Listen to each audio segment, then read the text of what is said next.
Today, I have the incredible honor of speaking with an extraordinary trailblazer, the first Latina National Guard Black Hawk helicopter pilot in the U.S. Army. She was born in the Dominican Republic, and her story is one of grit, breaking barriers, and inspiring countless others. From her groundbreaking military career to mentoring young people and empowering underrepresented communities, Marisol is proof that the sky is never the limit. Stay tuned as we dive into her inspiring journey and the lessons we can all learn from her remarkable life. With you, Marisol Chalas. Hi, Marisol. How you doing? And I'm doing very well. Thank you for having me on the show. It is definitely a privilege. Thank you for accepting the invitation to Wine After Five. So today with Marisol, we're gonna have 7 questions in regards of her as a human being and her journey as a leader. Coming from the Dominican Republic and becoming the first Latina and a Black Hawk pilot, it's a remarkable achievement. I want to ask you, what motivates you to take such a challenging path? And how do your cultural roots shape your vision of success? Hey, Marianne, great question. So first and foremost, I'm so grateful to my parents. They made the decision in the early 80s to leave the Dominican Republic to migrate to the United States to give my sisters and I the American dream. So I have to start there. I have to tell you that the foundation my parents gave me of working hard, it didn't matter how humble our beginnings were. They took pride in every job they did, whether it was working at a shoe factory, working at the Hilton, in the kitchen, or being a maid. They took a lot of pride and they instilled that in us. They ensured that, hey, no matter what we did it with honor. We were courageous and we always were determined. So again, mom and dad, Dulce Matos and Napoleon Chalas, who decided to leave in the 80s, is because of them of where I am today. And you asked about the cultural roots. I was born in Bani, Dominican Republic. I moved here at the age of 9, not knowing any English. It was winter, December 21, 1982 to be exact. And it was a really different culture coming in, not understanding the language or the culture itself. But I will tell you that no matter what, my parents always said to me, as long as you work hard, you will always make us proud. And I think that's what I did. I can relate to you on that. Sometimes parents or people think that they need to fulfill every single wish that their kids have. They need to provide everything that their kids ask for. But I've come to understand that in order for us to be able to build the next generation of leaders, we need to give our kids more than material and physical things. We need to give them values. We need to teach them that if they want to achieve something, they need to work hard for it. Because nothing comes easy in life. And I can relate with you because my parents were the same with me and my sisters as well. We come from humble beginnings, just as you and your family, but they never let us see that we were coming from those stages.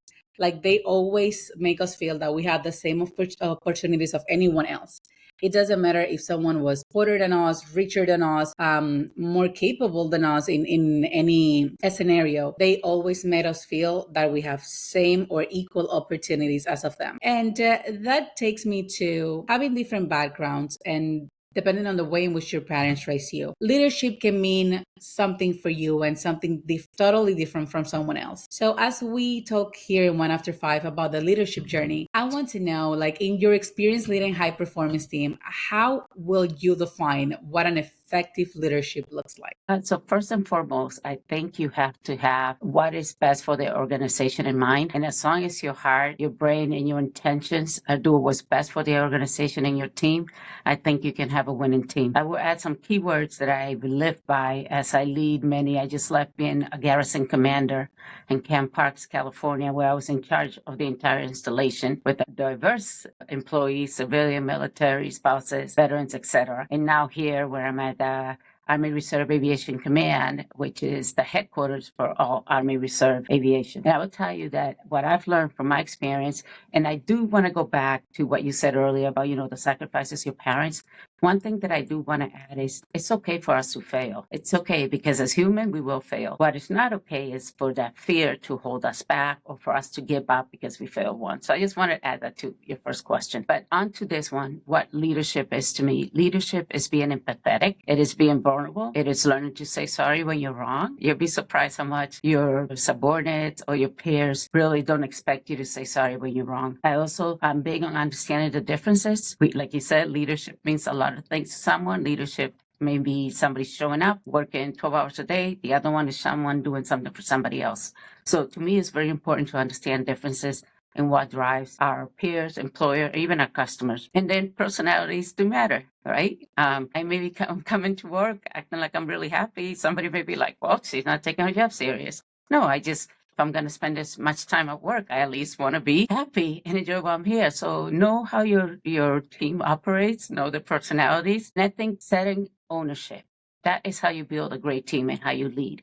Because as long as my team feels that they own the process and they're helping me succeed, they will be there. And two things that I think leaders often forget, and we have to remind ourselves, be clear on your intent and your end state, like you say in the military, and also set your priorities. Not everything can be a priority. So that in a nutshell, that's how I look at leadership. You know that we agree on that. And it's something that I said a lot. When everything is a priority, nothing is. Because you just can juggle a certain amount of things at the same time until the stuff start crumble. Correct. Another thing that I liked and I sympathize with what you said, it's the fact that we need to embrace failure. Being a leader doesn't mean being successful all of the time.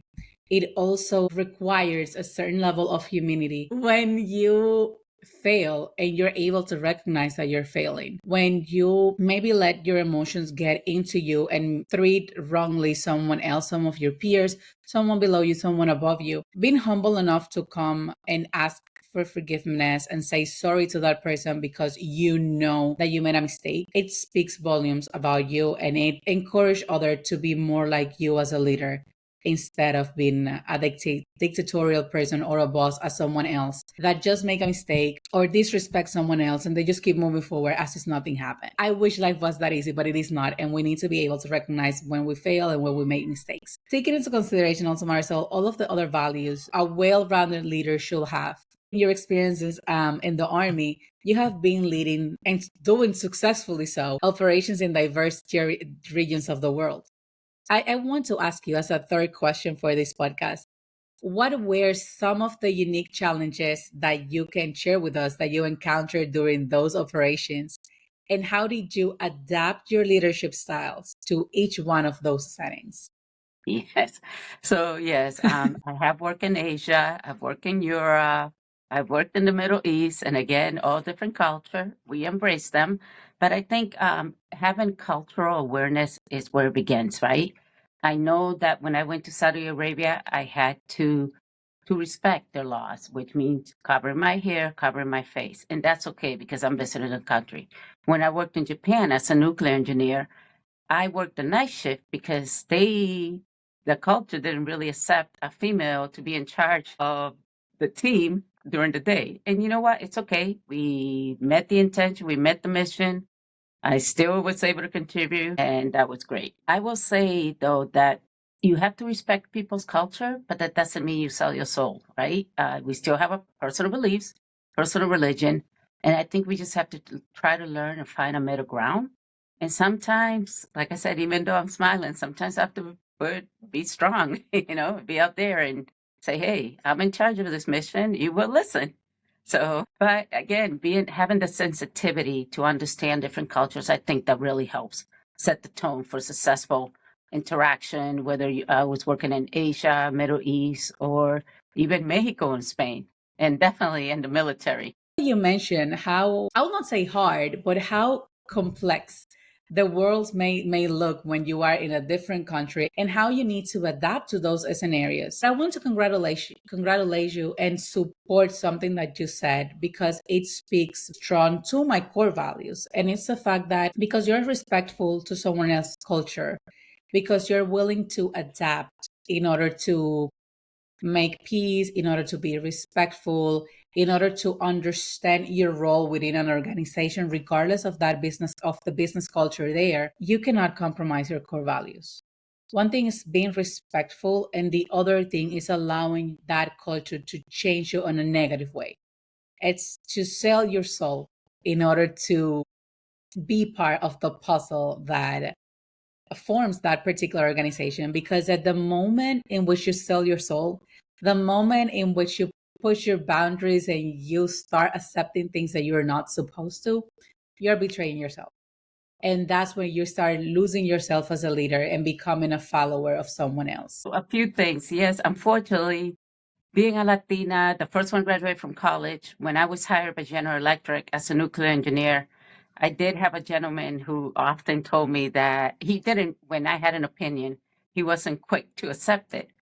And eventually I had the opportunity to ask him the why. And his answer was that I didn't fit the mold of being an engineer. Mind you, this was the early 90s, but still. And one mantra that I carry wherever I go is, yes, we're all different. That's what makes the world go round. But if we embrace differences, you'll be surprised how much, like, I love eating ethnic food. I love dancing ethnic music, wherever it may be. So I think if we continue to embrace and learn about each other rather than being afraid of what you don't know, we can all succeed. Thank you for those words. And truly, it is all about breaking the mold. It is all about showing your uniqueness or differences and make it work. Yes. I think that's why we have made so many advancements in the recent years. And it's because we are talking more about diversity, about inclusion, about bringing others' perspective into the table. And it's not longer a world in which just one culture has the supremacy over others. We are mixing, we are embracing, and we're taking hopefully the best of each culture to make a more diverse and inclusive world. So, as I was saying, I want to shift gears a little bit here because, yes, it's true that you're a woman Latina in the Army, and it's true that you have lead successful operations and teams. However, it is also true that you have a Six Sigma certification, and that speaks to your commitment to continuous improvements and efficiency. How has that training influenced the way in which you approach challenges and the ways in which you drive results in, as we already spoke, very complex environments? Yes. So for those that don't may not be able to understand Six Sigma, Lean Six Sigma, it's a process to be able to almost perfect your procedures so that you have the least amount of mistakes, the least amount of redo, rework, etc. So for me, we do that personally, right, in our life every day. I don't want to do waste money and be at a sunk cost because I work hard for my money. So, in an organization perspective, in the military, especially in the military, having Six Sigma as a tool to validate data, as a tool to get data to make key decisions, you can't argue with data. And not only is the cost of failure, the cost of rework, but especially in aviation, if the process is not working properly, this could be a loss of life. And that's something that we just can't. We just to lose. So I take that into effect. When we talk about Six Sigma, for me, I think I apply it every day. You think about it, right? If I'm going to run a whole bunch of errands, why am I going to go back and forth? No, I'm going to set up a route where I use the least amount of fuel and I waste the least amount of time, and then I make it home at a appropriate time. And that's the same thing for us for processes, whether we're putting a conference together, whether we're planning an aviation mission, whether we are planning the future of Army Reserve, we are always using processes that will streamline and make us more efficient, especially as we continue to work, have more work with less money and a more strained or You know that I like how you frame it because you did not only frame Six Sigma in the terms or the environment of the corporate fill the blank of the region that you want to mention. You bring it to our daily life, to our routines. And it's so real because something that I've noticed in the upcoming leaders is that they might have the willingness, they might have the skill and the knowledge. However, we still struggle with time management. We still wasting so much time organizing our ideas and finding the path in which we can go from point A to C without needing to struggle through the middle. Thank you for bringing that approach to the question. And instead of just taking it the full blown into the military, also how you have been able to use it in your life. Because I think it's an advice that not only me, but every single person that is watching to this podcast needs to be aware of and need to understand that the skills that we develop as leaders does not only works for an organization or for a business, they also work for us on a daily basis. Now, as a trailblazer in both aviation, the military, and also voluntary work, you've paved the way to future Latina leaders into opening any doors that they believe possible. Like you already opened one of the hard ones, which is the Army, and being the pilot of a Black Hawk helicopter. What advice will you give to young women who aspire to break into a male-dominated field? Yes. So yes, I've had some challenges, I would not lie, but I would start with this. And I mentioned it earlier when I said do not let failure or fear hold you back. It's okay to have setbacks, and I've had setbacks. I almost left the military when I didn't feel that I had the support. I took a year off my freshman year in college because I didn't do as well as I thought I was going to do. But the one thing I've learned, everything happens for a reason, and I'm a true believer. I took a year off college because my grades weren't great. I came back with a vengeance. Not only did I graduate on president's list, I had a job a month before I graduated. Same with aviation. I was told at one time that I'd never get into aviation because I just wouldn't be able to make it. But these are the times that you have to remember, rely on people that you trust. You always have to have somebody there. I will tell you, I became an engineer because of my physics teacher, Mr. Lenahan, in high school. He saw my potential and encouraged me to be an engineer. I became an officer in the military because I was enlisted even through college. When my commander, Diana Cron, when I walked into her office in California after I graduated from college, and I walked in as a non-commissioned officer, and she's like, why aren't you an officer? You have a degree, you have this. So I'm very grateful for all the mentorship and the people that have reminded me when I'm not feeling as hopeful, when they reminded me that I can achieve whatever I want. And I do have a phrase that I love to say, and that is, querer es poder. If you want, you will achieve it. But another thing that I do want to continue to say in the male-dominated world, I know there are studies out there that a diverse organization is a much more productive organization. So it goes back to us talking earlier, working overseas. But the one consejo, the one advice I would give, whether it's a young lady or, it could be somebody who's an immigrant and they don't feel as comfortable, know your job. As long as you know your job, you know your craft, you may find people that would try to question you, but as long as you know your craft, they cannot take that away from you. And that's right. If Wow, we're so similar in that regard.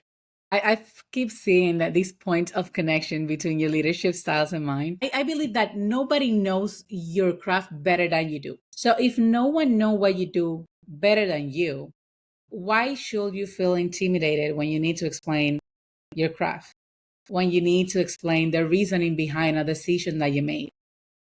You should be nervous if you do not know why you did it, or if you only did it because someone else asked you for it and you didn't push back, which are skills of a leader as well, that pushing back, that having those healthy conflict and negotiations. So if you don't know your craft, it's understandable that you will don't be comfortable doing something. But as you said, the more you know what you do, the more clear you are in your role, your responsibilities, and how the responsibilities align with those of a bigger organization, you'll be okay. You'll be fine, and you will be able to lead from your knowledge and lead comfortable, not putting pressure on yourself trying to pretend someone else. Something that I want to touch bases in regards of your answer is that you mentioned that you have had mentors across your career in college, once you start in the military, and that because of those mentors, people that you trust, you were able to reignite that flame within you and believe in yourself even more than you did before you have those conversations. How do you see this mentorship role fostering the next generation of leaders? And have you taken on that role for others? If you can give us any examples of that. So again, first and foremost, I have to mention my mentors, to include my family, my mom and dad who encouraged me to work hard, my high school teacher, college commandant who sent my application to General Electric without letting me know, and then I have a job, to just Colonel Cron who said you will be an officer. And I really think that it is my job because I have been so lucky to have those people to support me when I was doubting myself, to support me when I was a little bit afraid. It is my duty and my job, and it is a role that I have taken very personal to pay it forward, to mentor. I had a young girl, she's Dominican. She just joined the Army. She's an E3, so low rank in the Army. She found an article about me that was published not too long ago, and she actually sent me a text through Instagram, I want to say. And all it said was like, "Hey, I can associate with what you're going through. I just joined the Army, blah blah blah." When I responded to her, she was so in awe that I actually took the time to respond. So she was like, I cannot believe. I gave her my number. We actually had a conversation. I gave her some sound advice, and I hope that she continues to do great thing and that she hangs in there. But I say that because it is our job, no matter what, to help, to volunteer, to give people hope. And I'm not just talking about this young girl that just happened to be Dominican and joined the military. I'm talking about any person. I work with a lot of at-risk kids. Just today, I was awarded the Kentucky Colonel Award, which I had no idea was coming. And that was because of the work that I did the last time I was stationed here in Kentucky and the work that I continue to do. I will speak to anyone. I will be a listening ear to anyone. And I do this because I think it is my duty to try to remind our future generation that they can accomplish whatever it is that they want to do. Dominican, being female, living in the States, knowing how hard it is to make a living here and to leave a mark and to have a legacy here in the States, how hard it is. I was in awe of how much you have accomplished. And I was like, you know what? I need to interview her in One After Five. I need to bring her story to more people because not only women, but young people needs to hear that it is possible. It is going to be hard. It will take a lot of an effort and patience and being responsible and be committed to your journey, whatever you decided to be. But in the end, it is possible. You will be able to be successful if you focus yourself in that North Star that is guiding you. I have one last question for you. And it is high stakes fields like aviation and military operations, as we have been seeing through the podcast. One of the key values is resilience. I want you to share with us what strategies have you found most helpful in navigating moments of intense pressure? Because I've noticed that it doesn't matter how talented you are, if you don't know how to handle those moments of pressure, you crumble. First and foremost, you have to remind yourself that you are human, that you're not the first one who's working under pressure or the first one that made the mistake.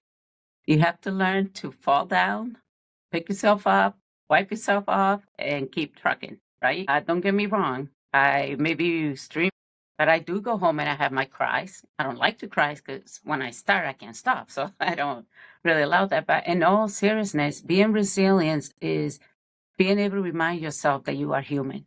Being able to remind yourself that if you're doing the best that you can, that's all you can ask of you.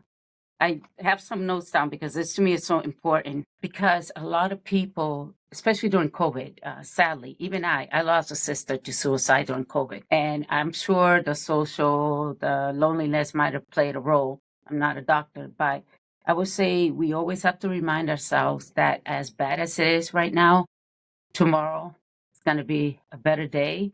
And there's always someone who has it worse than us. So by being resilient, I mean, be true to yourself, lean on your friends, talk it out loud. Because sometimes just by talking it out loud with somebody, your problem doesn't seem as bad as it was when it's just in your head. And also, like I said, forgive yourself. We have to, because we're very quick to forgive other people, but tend to be very hard on ourselves. So part of being resilient is forgiving yourself and taking those moments, like the little things, right? For me, one thing that I love is when I get home, I have my two dogs that greet me, they love me. That's the moments like no matter what day I had, I'm having an awesome evening. Going for a walk, dancing, the water. And even if something for somebody's just, calling a friend I haven't talked to, but resilience is reminding yourself that you are human. And yes, that we will make mistakes, but to never give up. Wow, Marisol, those are really powerful words. For all of you that are watching this video, take the time because you just took me there, Marisol. Take the time to remind a moment in which you felt that you touched rock bottom, in which you felt that you were not able to stand up and walk by yourself. Remember that time that most likely the reason why you felt that way is because you were not able to forgive yourself because of something that you thought you did. And think about what helped you get out of there. And as you said, I was thinking about a situation in my life in which that happened. What helped me was, as you mentioned it, first speak it out loud, bring other people to the conversation, allow them to see my problem and make comments on my problem. And make sure that those people are people that you trust. Because in my case, I did trust them, they were my family, and they did not diminish my feelings. On the contrary, they acknowledged my feelings, but also let me see that it wasn't as hard or as bad as I thought it was. And the second thing is that once you start healing, once you start forgiving yourself, once you start understanding that it was not your fault, but the result of multiple little situations that were accumulating. And once you embrace that failure, as we were talking at the beginning, and decide to learn from there instead of letting it define you, you will be able to walk again in your own 2 feet and you will be able to get out of there. And as it's happening to me right now, look into the past and said, it wasn't really that bad, or to say, if I was able to overcome that situation, it doesn't matter what life throws my way, I'll be able to overcome it because I already know what it feels to be in the bottom. So I know that I'm not there. However bad I can be feeling right now, I'm not there again. And it only makes you stronger. Exactly. Every failure just make you stronger. Every lesson that you learn just make you stronger and adds more chapters to the book of your life. So thank you so much, Marisol, for spending this time with us today, for answering these 7 questions in one after 5. For you guys who are watching us, I will be leaving the link for Marisol's social medias and any other of the volunteer foundations that she works with down in the description of the video. Make sure that you subscribe to this channel so you can keep getting more and more interviews with people just like Marisol who inspire you beyond their title because of the human being that they are, because of the struggles that they have had in their life, and because of the way in which they celebrate their successes. With that said, I will cheer for you, Marisol, for your Yes. amazing journey and for every single one that is in their leadership journey, because we know it's not easy. Only us know the sacrifices that we needed to make in order to be here and the changes and the learnings that we're willing to do in order to continue improving. Thank you. If you like this video, do not forget to go ahead and watch our guest playlist. There you will be able to see every single interview that we've done in the channel. Or if you want to know more about me, go ahead and watch the video about 10 things about my leadership journey. I see you in any of them.